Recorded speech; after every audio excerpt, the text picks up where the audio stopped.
Good evening. This is Two Brothers and a Sister. It is July 18th, 2024. We have the two sisters, Cheryl and Andrea. As we normally do, we check in. So let's hold on a second. Okay, sorry. So we know it's broadcasting. Um, and it's okay. We have to let her know you just don't pop up on a show 13 years after it started and think that we're going to add you to the, so we're going to have to help her and how this goes. But let's start with our traditional check-in. Uh, Andrea, how are you doing? Well, I'm doing swell. Um, What's everything what's is good. what's wrong with your neck? Because you just seem like you had a seizure in your neck just now. The No? swell. Yeah. So Okay. everything is well on my end. Can't complain.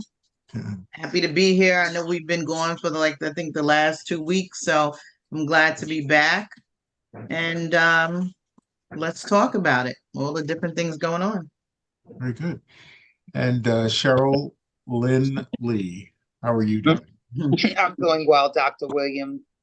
As Andrea Okay. said, I can't complain either. Taking it Great. one day at a time, grateful for life. Wonderful. Very good. So, Cheryl, I think you wanted to start us off with the topic of conversation. So I'll let you begin with it. And the question of the day on our podcast is, what role does money play in a relationship? A Mm. relationship, whether it's intimate or with your siblings or with your friends, what role does money play in a relationship? I personally think it plays a great role in relationships. I'm going to speak on uh like personal relationship, my partner, how would we take care of things? How would we provide together?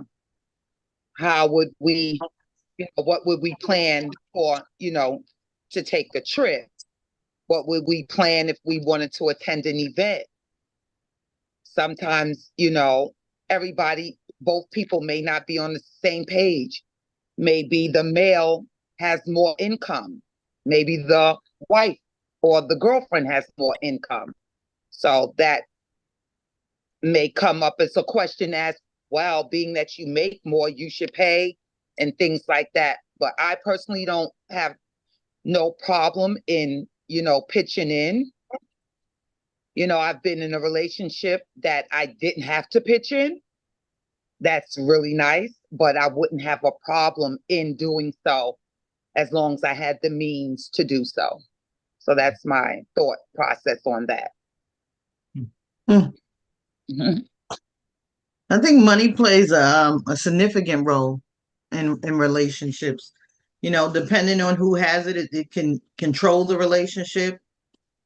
Mm. Depending on the amount of respect the person may have for you, where money may play a role in that, and your self-worth. I think it's important to think about money when it comes to relationships. Sometimes the breadwinner could be the person in the household that, I'm in charge of everything. Or Mm. sometimes it could be a transactional relationship with friends, you know. Mhm. Yeah, I think money plays a big role in relationships. It shouldn't, but it does. Mhm. Why do you believe it shouldn't? I don't think it should be key. I think money can, like they say, could be the root to evil. So I think it Mhm. should play a role in a relationship. Like I have a close girlfriend, and we can go on vacation with $100, and if I have 100 and she has 10, then we have $110. But we've just learned that through the years that we don't let money be a factor in our relationship Mhm. at all. It's never a factor. It's never like who has more, who's gonna pay today. Mhm. It's just the money's never been an issue for us. I think we've been on the even playing field when it came to that. And why is it important? for in that friendship that money is not an issue? Why is that of importance? I think it's important because it allows us to be more genuine. We don't have to play a certain role for the other person. I don't have to say I have more than you. It's never her saying she has more than me. I think we're just both on the same page when it comes to finances and how we look at money, how we treat money, what we feel about money. So I think it's just been an easy process for us to get along, especially not having money being a significant role in our relationship. And then I have some other friends that talk a lot about money. What are your feelings about that? It's not my thing. It's not really my thing at all. I don't think money should be discussed. I think people just really don't understand. Most people that have money don't talk about money. You know why I'm always quiet. I'm sorry. That's funny, Uh, Nathaniel. That's why I gotta be low key out here. And I think But it also goes to the foundation of the friendship. It's sturdy, it's strong. So it doesn't have to rely on money being a significant part in your friendship with this woman because Mhm. you both know you're both on the same page and you're both made a conscious decision that that's not going to play here because our friendship is solid. We Mhm. don't anything else extra that comes along, that's all well and good too, but we're solid. So we that will not come up as a problem in a relationship when your friendship or relationship is solid in that way. I Yeah. think that part of the challenge is as it relates to money and use of currency. I think that often people don't have understanding as to why does that exist. There are some societies where there is no currency. There isn't an exchange of economic value. There's not a lot, but there are some. So I think it's important to understand what the purpose of money is to be able to transact and get what you want because people are not going to give it to you otherwise. Mm. So Mm. that's the purpose of money is so I can get what I want. Mhm. Uh, Mm. and why are you making sound effects, Miss? That's what you said.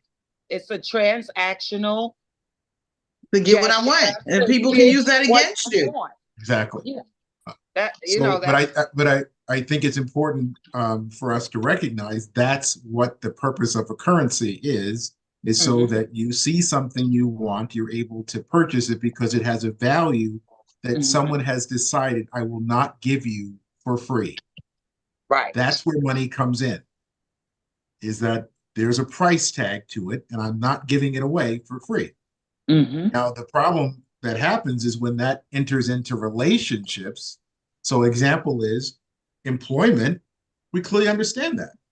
I have a job, I have a value. They're going to pay me for the value. So that's a like almost a no-brainer. But when it comes to those family relationships and friend relationships that we're using money to get what we want, whether it's time, it's talents, it's treasures, it's access, that Hmm. that brings the relationship to a whole different level.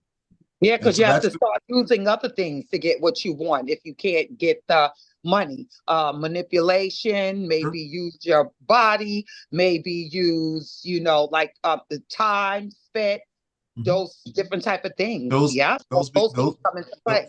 yeah, those become currency. Mm. Your body can be a currency. Yes, again. Okay. So I don't want people, to think that currency is only the dollar bill or the coins. It could be your time, your Hmm. talent, or your treasures as well. That is often in religious situations, they say, come to us and you can tithe by your time, your talents, For or your talent, treasure. for treasures. That's So it's important to right. understand that currency is not just the stuff in your pocketbook or in your wallet. So again, as that creeps into relationships, it begins to call into question: is the relationship authentic? Mhm. True if there is a currency, whatever the currency is. if it, could be food that you're not, oh, here, Andre, why do you light up? Right? Um, You're so speaking my let's go language back. now. Let's go ahead. That's your love language, right? Yeah, food. You want to eat? Yeah. Yeah. Slap her with a peanut butter and jelly sandwich and she's happy. Let's go back to something that you said earlier, Cheryl. You said, well, if the person pays, that's nice. And that sometimes it'd be nice not to have to, uh, uh, uh, put any money out. What is that? What is that about? Why is that sometimes an interest that we like to be, for lack of a better term, taken care of and not having to pull anything out of our wallets or pocketbooks? It's comfortable. It's easy. You don't have to worry about anything, especially if the person is consistent with the caretaking. It's a comfortable feeling not to have to worry about anything, not to have to worry about if the bills are going to get paid and all of those things. So that's where I think that comes Let from. me ask you a question. Even in that situation where they're providing, do you believe that they don't have expectations? Oh, they got expectations. They have expectations and not providing for just to provide. There's usually something behind it that they want, and they're going to get it through doing this. And it could be loyalty, it could be, fidelity, Yeah. it could, but Yeah. a person's not going to, any transaction, Is a person's transaction. not, and people have a tough time accepting that because they're like, you mean my grandma wants something from me? Yeah, she wants you not to push her out of the bed. Yeah, she wants something from you. There's a reason why. So people have a tough time looking that or believing that everyone has an agenda. Everyone does. Some of them are pure and some of them are not, but there's no reason to interact with you if I don't have an agenda and don't recognize that you're part of that agenda. People have a tough time with that because they go, oh, what, my mother, my father, my brother, my sisters, we're tied by blood. Yeah, wonderful. But there are some brothers and sisters you don't talk to. So if that was the case, you'd be talking to everybody, and that's not how it works. You're talking to the people, hopefully, where your agenda and their agenda matches. But it is a transaction.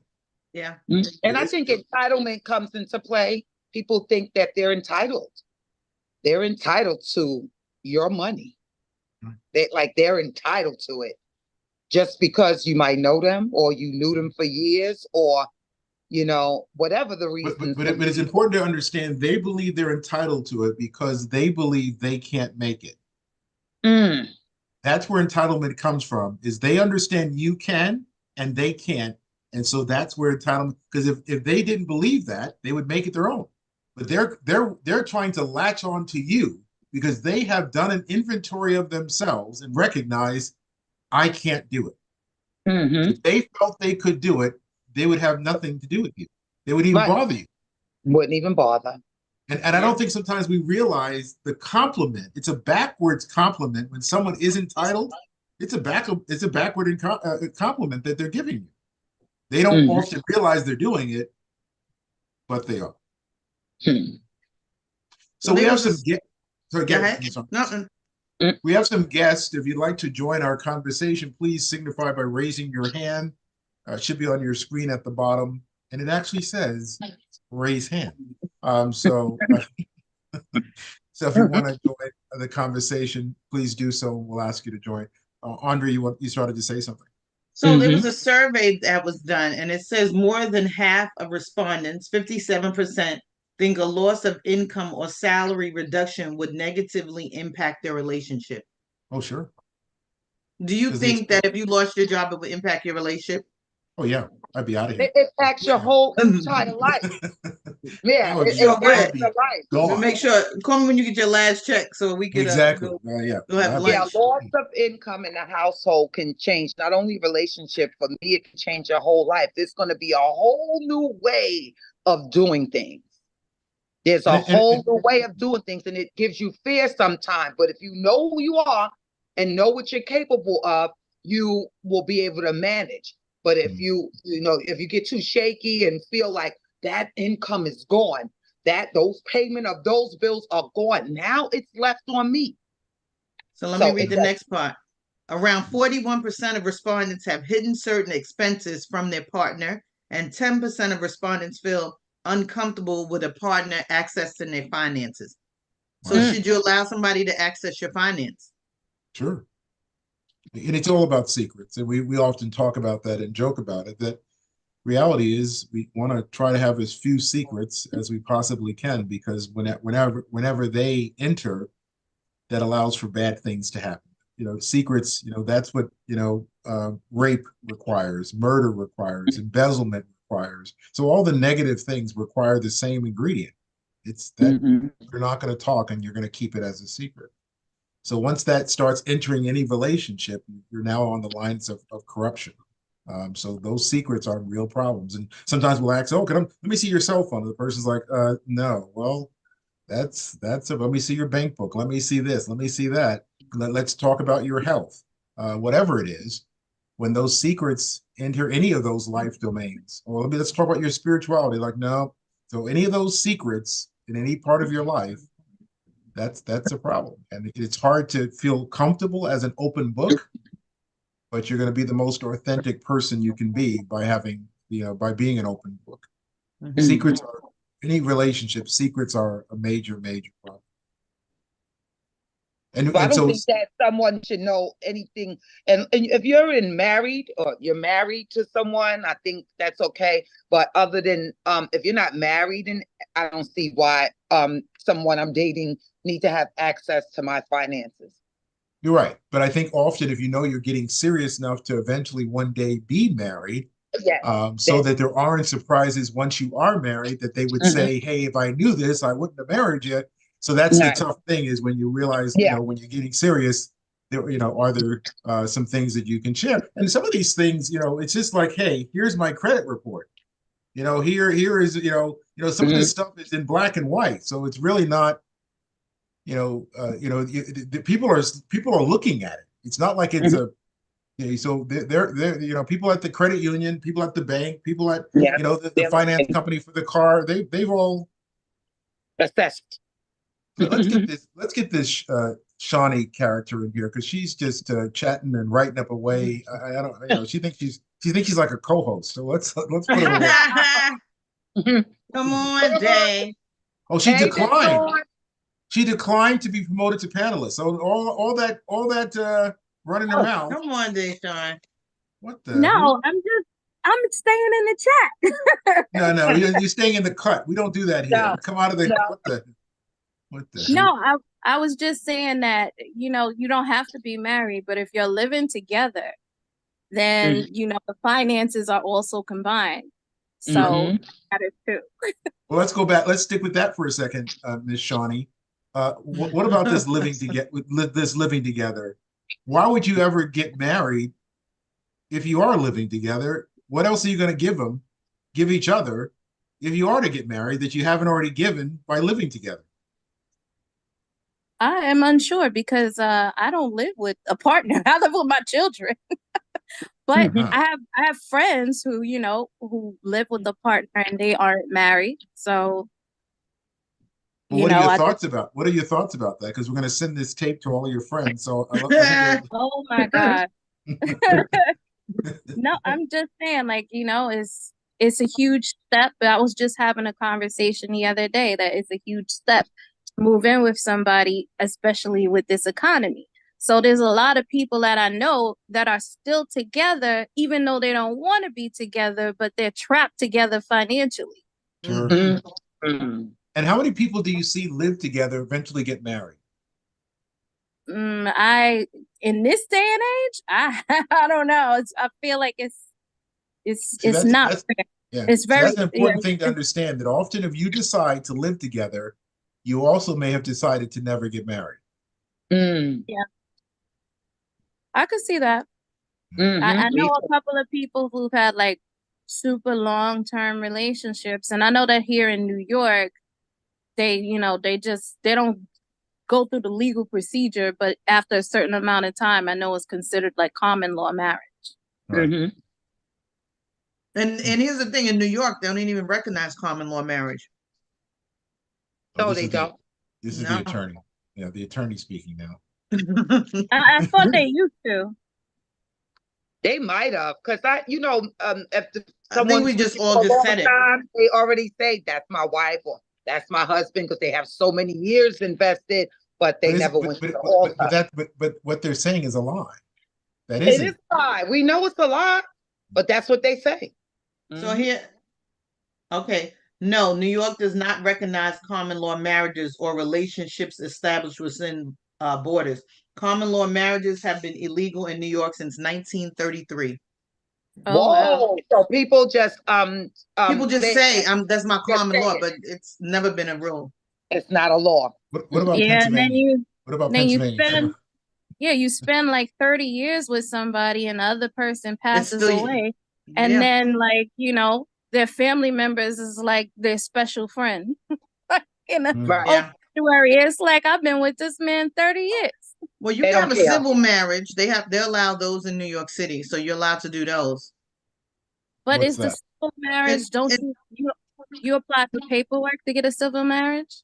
Yeah, but it's not like it's a partnership. It's a legal partner. You can have a legal partner. So Mhm. you could do partnership. You don't have to go and do the justice peace. They could just be a legal partner. So New York City recognizes that. That's better than a boyfriend. Yeah, but Oh, do you okay. have to go through the court procedure for the civil partnership? Yeah, but But if you, yeah, I don't think you would have to go through all those changes. I think it might you're be, filing something at the courthouse. You're filing Yeah, something at City yeah, Hall. yeah. So a lot of people don't even do that. Mhm. No, they don't. But I think it's They don't have important. to. They're already living together. Yeah, They I don't think it's really. important to understand. Sometimes we make steps thinking that there'll be another step after it, but sometimes that step stops the other step from actually happening. And Because so I this think is it's important.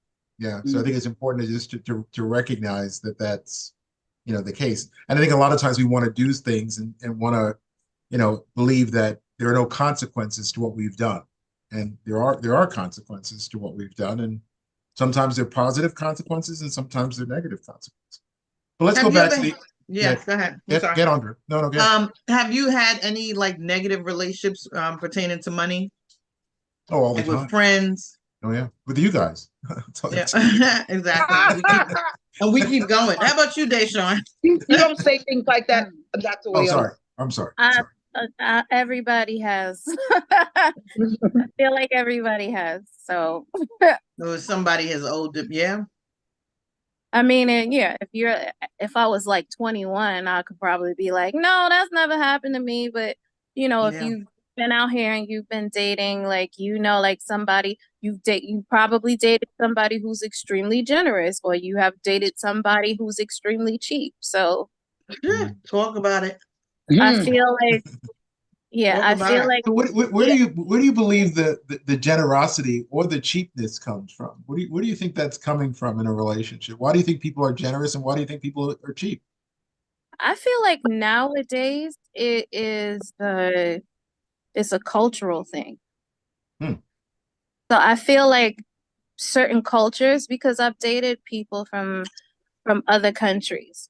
Mhm. So I feel like Well, are they the generous ones or the cheap ones? actually typically seem to be the more generous ones Really? because yeah, in certain countries, in certain cultures, it's like Could you tell us who they are so we can start looking at for Do they these got a people? brother?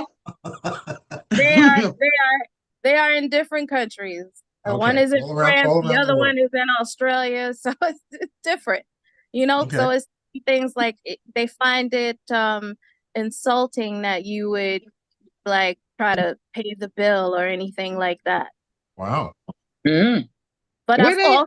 I've also been out on a date with somebody who pursued me and asked me out, and we went on this first and last date, and we were having a good time, and then the bill comes, and he's like, "Yeah, so your half comes up to blah blah blah blah blah." I was like, Mhm. "Oh, Mm. okay." So this is because to me as a woman now, I feel like oh, okay, so this is a friendship kind of thing, and not because you Mhm. pursued. I feel like But but that's where I want to if you stop you, pursue me, Shawnee. So just to help me understand, where is the concept coming from that on a date that it's not 50%? Where is the concept coming from that it would be anything different than that? Help me understand where We that spoke about logic. that. Yeah, Whoever please. asks the person out on a date is the one who should pay. She didn't ask him. So now you He don't be asked her. surprised why you're not being asked on dates, according to your logic, right? I'm sorry, Why? what? Huh? I'm good in that department. On a date, shouldn't they pay? What? If you ask somebody out on a date, they should pay.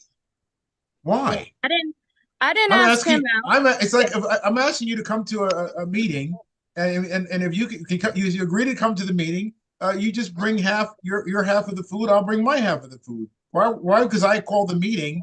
Do I have to pay for all the food? Because I don't, that's a meeting. A date is something different. A date is you're pursuing a person Yeah, for more. we're having a first meeting. We're having a Mm-mm. committee meeting. No. No, it's not a committee. No. It's not a committee meeting. You ask someone out for a date and you're a man, you Yeah. should pay. Why? Where's that coming from? I want to understand who wrote. Well- What book is this? Where can I could I Google this? Where's All this coming male from? CEOs should pay. Well, all the male CEOs are married, so if I'm still dating, Yeah, they have a problem, They should pay. huh? Yeah, they should pay. No, I don't think no, for real, Dr. Williams, I don't think you should have to pay for everything. Well, so what would I pay for? Excuse me. So if Pay all I the would bills. just want to say, yeah, Yeah, I just Sean. want to say, like, I don't have any problems if I'm dating somebody, right? Right. And sometimes we go out and I pay, and sometimes he go out and and we go out and he pays. I But don't have I'm a problem saying with if that. it's Sir. yeah, I'm if it's my first date and you're pursuing me and you're in a pursuit of a romantic relationship But and aren't you you? ask me out, you want to get to know me, and then the bill comes and then you want me to pay half, then I have a But problem with it. what if you pursued him, Shawnee? What if you asked If him out I for a was date? pursuing him and I Yeah, asked him out, yeah, I wouldn't mind paying. you wouldn't mind. Yeah, No. because I asked him out. Mm-hmm. I wouldn't expect him to say, "Hey, so here's your half. It comes up to X, Y, and Z." So No. how many women are asking men out on dates? How We don't prevalent ask. is this? Huh? They ask us. That's right. I'm saying. I mean, I feel like now with all of these like dating sites and dating online and stuff, I feel like women do Yes. ask out, but I still feel like it's the majority is men pursuing women. Mm-hmm. Tradition. And it seems like a lot of women like it that way. They don't rather than they'd rather be pursued than in being in the pursuit position. It doesn't seem like it's comfortable for women to pursue men. Right. You see a lot of stuff online now where women are proposing to men. And Mhm. when you look at the comments, people are like, I would never do that. Most of the comments says you shouldn't do that. And even in some of the reality shows when women have proposed to the man, they still never got married. Okay, but let me ask you a question. If 50% of relationships are ending up in divorce, wouldn't that be like a clue that maybe the norms and the procedures and the practices that we've had, if it's failing 50% of the time, maybe it's a good time to change what we're doing. I don't know if it's the practices. I think it has a lot to do You with know not what? picking. I feel like it's also like the sign of the times, because if you go back in the days, people married 30, 40, 50 years or whatever, but then you also have to look at a lot of the women were actually like trapped in a relationship because they were homemakers, and then to go out into the work field, and then women weren't even allowed to have bank accounts until like 1974. So now women are in a position where they are more educated and they can, take care of themselves. But then everybody's looking back to like traditional like gender roles and stuff like that. Like you want a woman to go 50-50 with you, but then you also want her to take care of everything at home. And Mhm. and that doesn't quite work out because it's like you go to work, I go to work too. I'm tired. And then if you have children, then the majority of the taking care of the children is the woman is doing that because of the so-called gender roles. But back in the day, like if I had children with my husband, and a lot of people can't live on just one income. So it has to be a two-income household. And then you guys have to have the discussion about how's the finances going to be split up, like the child care, how's you going to do household duties. Let me ask you, ask you a question. Aren't there other conversations of like, how are we going to manage the family or the relationships, spirituality? How are we going to deal with, in the environment? How are we going to deal with our health? Why is so much money, so much time spent on money? There are so many other things. I think, again, I was talking to someone earlier today about health. That has a greater impact on your money, especially when you're older, than anything else. So why are we not having those other conversations? Why is so much energy put into this money? Like that's like the be all, and it's going to give us this happiness because someone paid for dinner. We need the healthcare bill paid. I don't think we're worried about. We got to get that paid through the money. I mean, you're not going to really be able to do anything and live the way you want to live without money. So you're definitely going to need money in this relationship. Yeah, money is going to always be a topic. It's a major topic. But then you also need the money for the healthcare. And then as I get older, as I get older, as everybody's parents and get older and stuff, and you think that you're set, and then you have all of these bills that come up because we live in a country that doesn't prioritize healthcare for its citizens. And you can go to the best hospital, but they're only going to treat you as well as your insurance. So the money also plays a huge impact on that as well. We're gonna need money now.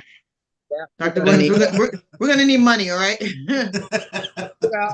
gotta keep the roof over our head. We gotta make sure the lights are on. It's money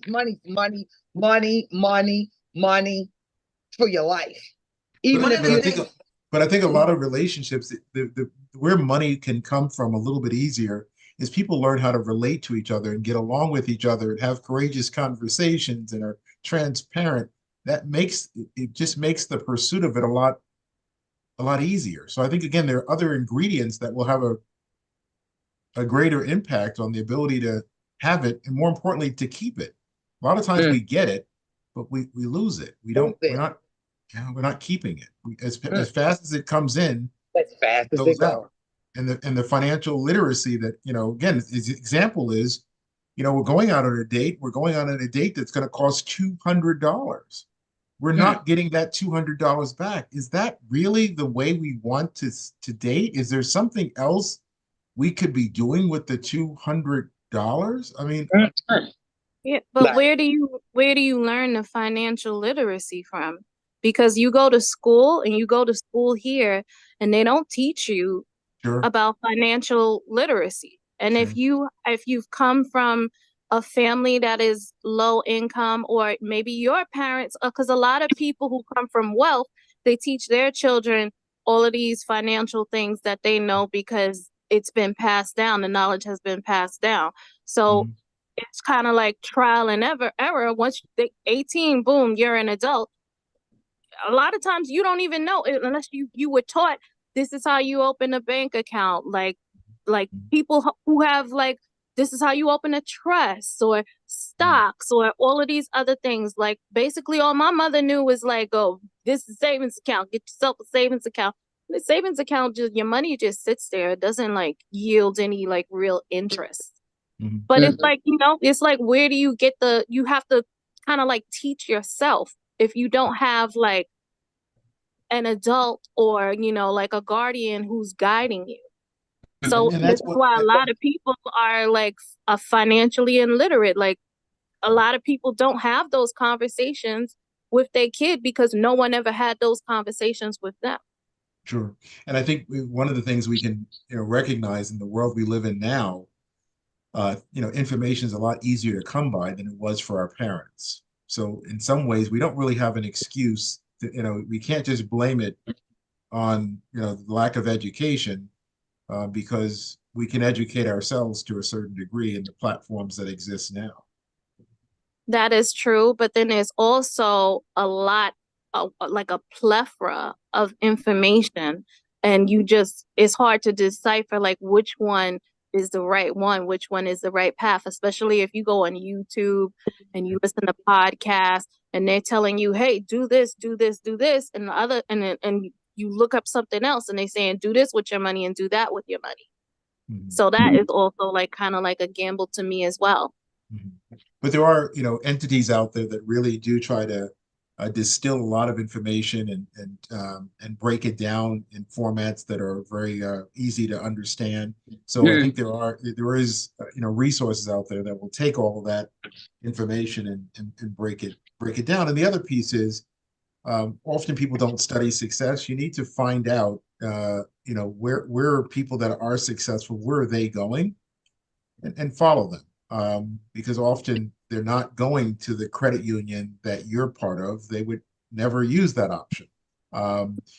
So reality is, begin to think about when you go by that building that went up so quickly and you see the bank that financed that building, and then you see the company that went to the bank, that would be I'll make a note. I saw a dime bank, or I saw whatever it is. That's the beginning of starting to study. Oh, that's who has money to loan someone $30 million to put up a new high rise in my neighborhood.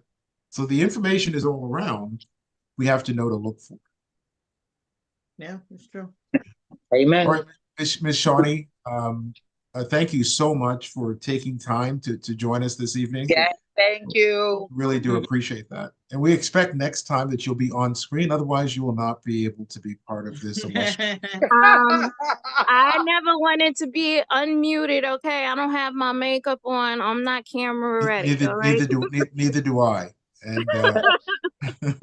but again, Listen, Cheryl got her lips on. They ready. I know. I feel every time I see the Yeah, two of them, I want to get some I red don't even lipstick have and put it nothing on on. myself. No.